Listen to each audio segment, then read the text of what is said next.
I just want to show you what I'm going to do with this front end because, you know, anybody could do this at home if they wanted to, right? So I'm just going to show you how I'm going to do it. I've totally changed my mind about buying the front end. We're going to make one because I can't afford it. Like, it's just too much money.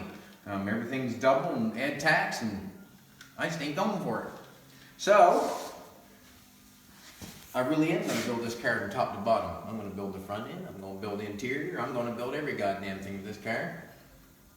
And I'll take all the credit and all the blame. Both of it, you know what I'm saying? So this is what I'm going to do. You take a little car there. Sparkles is out with me this morning, sitting on a chair looking pretty as ever. It's good to wake up with a smile on your face, you know? Anyways, this is what this is, a 1965 front end, right? And they don't usually use these front ends for the front end of a car because the coil setup is wrong. The coil setup is on the top of the control arm. So this is the shock here, and the coil is on the top. We don't want that. It's too much. Takes up too much space, and I don't want that. I want the coil. We're actually not going to do coils. We're going to do air ride. So what I'm going to do is I'm going to build a little bracket right here for my airbag to set on, and I'm going to I took this off. What happens is when you do that, this mount has to go up through this control arm for up and down. You know what I mean? When she goes up and down, this control arm. So what I've done is I took a piece of paper. That's what I did. I just traced it out, put it inside here. Took a piece of paper, traced it inside, put it on the nuts and bolt, or the bolt there, or on the control arm, shoved it up in through there. That fits up inside that control arm. But for this to work, I have to take and cut this control arm out, so this bracket will come up through, which will hold my airbag. So my airbag's going to be in here. My bracket on my frame is this piece of paper that I'm making. My control arm, I have to reinforce. So what I'm going to do is I'm going to cut it out so this piece of paper comes up through, and I'm going to take some probably ½ inch rod or something. I'm going to lay it on this edge. I'm going to waddle all on that edge and case it in to make my own control arm. So I will have made the control arm for this car. And they're going to look nice because I'll grind them all up like nice, and I'll make them perfect actually. So that's where I'm at with that. So what I've done with this piece of paper, I've transferred onto a piece of metal, and I've set it up inside my car. So this is what it looks like. It's just a piece of 18 gauge metal, just simple. I've fucking plunked this on top of here. I make everything a little bit big because you know why? Because you can trim it down. You know what I mean? If you make everything a little big, you trim it down. So what I've done is I took a piece of paper, I've traced that out on a piece of metal, just tin, 18 gauge. I've made sure that it fit up inside there, and I've taken a measurement. I put a wheel on the car, and I've taken a measurement, and I put the wheel in the center of my spine, so the wheel sits right in the center. In order for me to get it in center, I had to come out 3 inches. In order for this to set level, or not level, but level, plumb, it had to go up 3 inches for the center of my wheel to give me my ride height. So this is what I did. Now I made this all, just made it out of paper, right? Now this is a 45 here. I'm not going to keep this, just a 45 here, so this sits on top of the frame rail. And this is a 45 from letting it go like this. Airbag's going to go in here. So this is going to sit like this. It's heavy. That's going to sit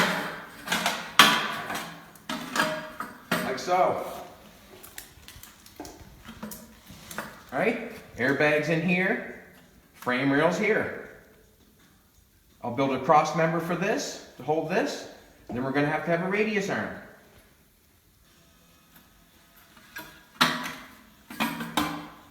That's pretty well all there is to it. I'm going to try this thing on here and we're going to see what happens. Let's try this bad boy on here. Right, I'm going to put a helmet on for shits and giggles. Do I have perfect hair? Buddy said on TV, he said, I know why everybody hates me. He says, because I got perfect hair. Fucking Jesus Christ. Wow. Where's the fucking brain at? You think he got perfect hair? Where's his brain at? He's trying to be a woman, not a fucking man. Jesus Christ. Anyway. bad boy on here. We're gonna see what we got.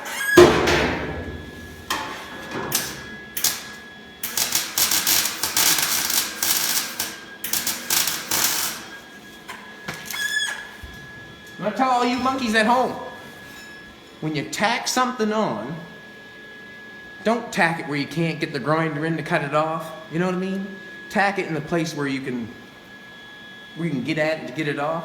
That's just, you know, using your brain, right? I tacked it where I can get it off. Yeah, good idea, eh?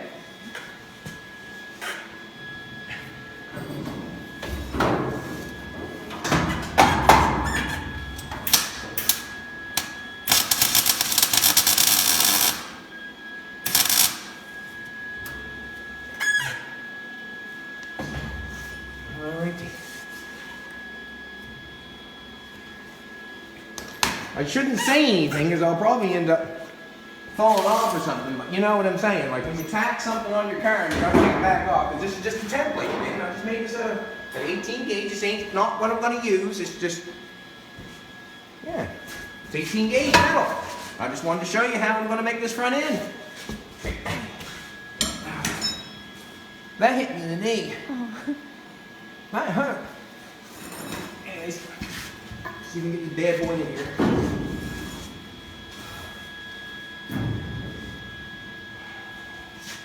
Yeah.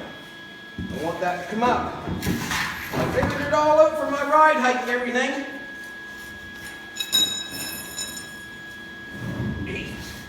That is heavy.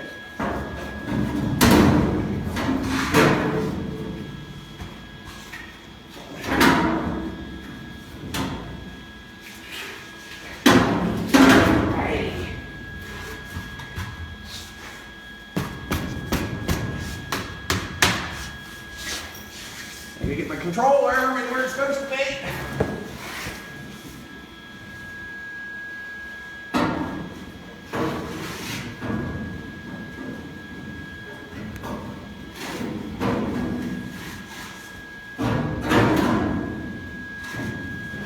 Want that in.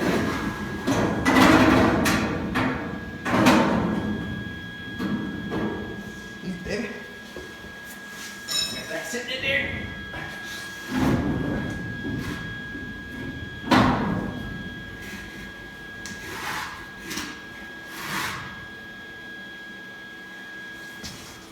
Alrighty, that was a hard fight, but I got it. Jesus Christ, it felt like a UFC. Yeah, so I've just actually tacked that on, and I've got that control arm going down through them two holes. I've got that bracket on that frame. That's where I'm going to want, somewhere I want that wheel. Let's face it, there's movement there, but you know what I got going on, if you want to, you know. Yeah, it's all good. So that's what I'm going to do. So I'm going to take all that stuff. I'm going to trace it on paper because that's my bracket that I want. I'm going to trace that bracket onto a piece of paper, and then I'm going to put it on 1/8 plate. And I'm going to do a real nice job. I'm going to make two top control arm, or two top brackets to hold my airbags in my top control arm. Then I'm going to modify the control arm so they work.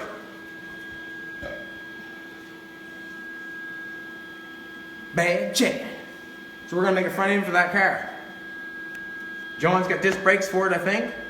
Called me up and said he had some leftover disc brakes. I ordered too much stuff. Awesome. That's how I'm going to make the front end. Get out of here. Beat it. I mean it. Hit the hills. I'm done with you. Cut it off. It's all done. Shannon just paid me last month's money. I think he's happy. I hope he's happy. He's come here to get his car. What we did all, like me and John Players did the welding up on. There's a few pieces that were already on it. So we didn't bother going in with those, you know, all we did was clean them up a little bit more. But we brought the quarter panel up, the quarter panel there. There's a piece there we had to put on. We put a trunk extension on. We put an inside wheel well piece in. We filled the hole on this side where they jacked them up. We did the exact same to the other side. We put a back piece in around the tail light. Fix that all up. She's all good metal, you know what I mean? You plunk a drill in her anywhere, she's gonna pull steel. So we fixed the back, come along here. We did the back of this, we did the trunk extension there, ground everything out, put it back in the way it's supposed to be. The sills were already put on this car. Didn't have to do that, so we just matched the fenders up to them. Not completely finished yet, because we're going to take the doors off, or he's going to take the body off and do all that stuff himself, because he's mechanically inclined, so, you know, why pay me to do stuff he can do? And that's where it's at. So what we've done here is we put a whole new nose cone on too. It already had the headlights done before, because someone had slotted them on with rivets. So we did the best we could do to get the metal fitting, you know, it already had been beat and played with, so we only had so much to go with because we wanted to cut it off. The front end, you know, that's brand new, the front end there. We did a couple new pieces on the front end on this side. We put an inner fender on this side, inner fender on this side. There's a little tire placed down there. I love this little car. This thing's cool. I want to get one and do something to it. I don't give a shit the underneath's good, I don't give a shit. Like, I like the body style, is what I'm thinking. Yeah. This is Shannon home in here, and this is his daddy. And they both... No, you're his daddy, yeah? Yeah. Who's your daddy, Shannon? Who's your daddy? Okay, he's your daddy. So anyways, they both got convertible Carmagias, and one was in actually my calendar, which was pretty cool because I got work out of it. Yeah, it's a bare metal stage. We stripped it with a grinder. Not a grinder, but a whirly bird with a 40 grit. And it's done well, but it has to be done a little bit better. It should be sandblasted around here, you know, whatever. But that's time to come. He's going to do that body and try to clean it up more. But he's going to do all the mechanical and do it the right way. Do all that stuff before you finish the body. Exactly the way it should be done. The only difference between Canadian hot rodders and the rest of you guys is we work harder. We got to shovel shit. Right? 6 months a year, we got to shovel shit to get to our cars. Tell me who works harder. We love our hot rods just as much as anybody else. We bad too. Okay. Have a good Friday. I'm going to have some beer. Okay?